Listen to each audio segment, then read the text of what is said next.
vous parler d'une initiative qui va réveiller en vous votre âme d'enfant, si je puis dire. Quand vous étiez enfant, vous rêviez d'être quel super-héros? Je vais vous dire sincèrement, je regardais pas la télé.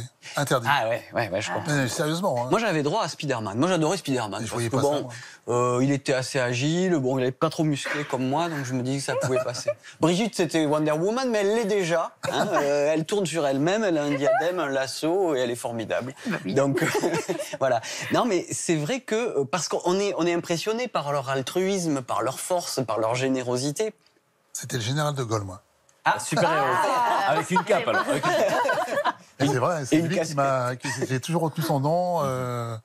Et bien Français, je me souviens de ça à la télé. Ah bah oui, c'était un personnage marquant, ouais, je veux bien l'entendre. Et bien justement, à Marseille, il y a une association qui s'appelle Héroïque Séjour, qui vient en aide en fait aux enfants qui sont soit placés en foyer d'accueil, soit qui vivent à l'hôpital parce qu'ils sont malades, ils ont besoin de soins, soit qui sont porteurs de handicap. Et bien ces enfants-là, ils ont un projet formidable qui est de les rendre héros de leur propre bande dessinée, manière de s'évader de ce quotidien qui est un petit peu difficile.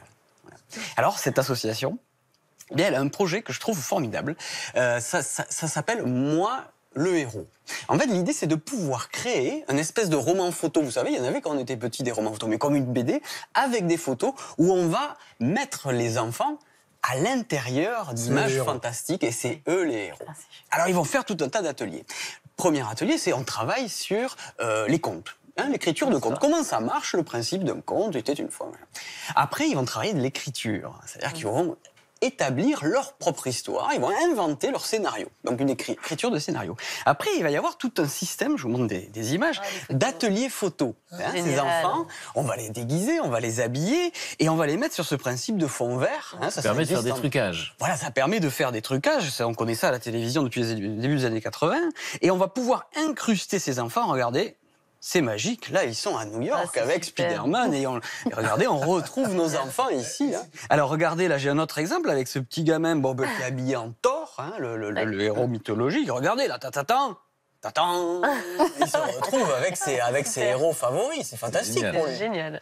Et donc voilà, alors après ils vont faire des ateliers parce qu'ils vont travailler avec des graphistes. J'imagine pour le gamin, cette image elle est incroyable. Ah ouais, c'est très très fort. Hein. Bah ouais. Et quelle fonction ça a finalement de proposer à des enfants qui sont victimes, soit de la maladie, soit de la maltraitance, d'être le héros comme ça, on va parler de l'imagination tout à l'heure, hein, quand vous étiez avec votre ami imaginaire, mais le fait de, c'est quoi, c'est une manière de prendre sa vie en main?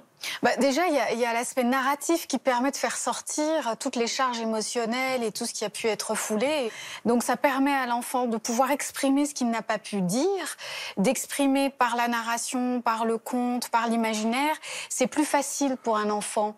Et en plus de ça, ça favorise la résilience.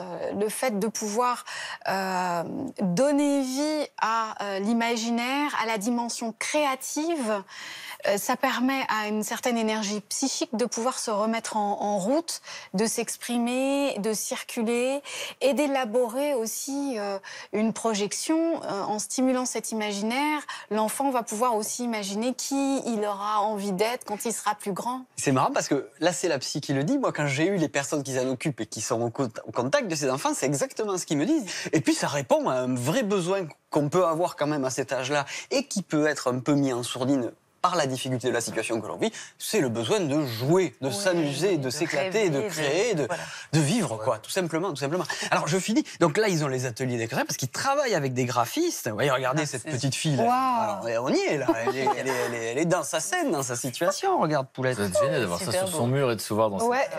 Et alors, ils vont relier un bouquin avec comme un vrai livre de contes. Hein, et puis après, ils vont incruster les dialogues. Fait comme un vrai roman photo, quoi. Alors là, on est... Vous ne passerez pas. Oh non, des nouvelles recrues. Enfin, c'est doublé par d'autres gens. Oui, c'est pas moi qui double. De l'Alliance, voilà, rebelle. Super projet. Non, c'est super. Je parle de projet parce que ça a déjà commencé et ça finira, ça se terminera. Il y aura vraiment les bouquins dans les mains des enfants en septembre prochain. Donc vraiment, c'est un super projet. Magnifique. Et ça se passe où? Ils sont à... Alors, ils sont à Marseille. C'est une association Héroïque Séjour qui fait tout un tas de choses, tout un tas d'ateliers, parce que vraiment, le maître mot de cette association, ce que vous le disiez, c'est stimuler l'imaginaire. Ils font tout un tas d'ateliers de théâtre, de maquillage, de spectacles. Ils font des séjours de vacances, ils font des colos, ils font plein de trucs. Rien que l'an dernier, ils ont aidé plus de 1900 enfants, justement. Et ce qui a aidé beaucoup d'adultes dans la résilience, ce sont des personnes qui sont devenues artistes et créatifs. Qu'on soit petit ou grand, ça permet de sublimer ce qui a été tragique. Ça permet aussi d'exprimer tout ce qui n'a pas été dit et de le transformer, et que là aussi, ça serve à quelque chose, à du beau, qui va aussi faire plaisir à d'autres, qui vont aussi apprécier ce beau, hein, si ce sont des peintures, des sculptures, enfin, une démarche artistique, de la musique, voilà. Tout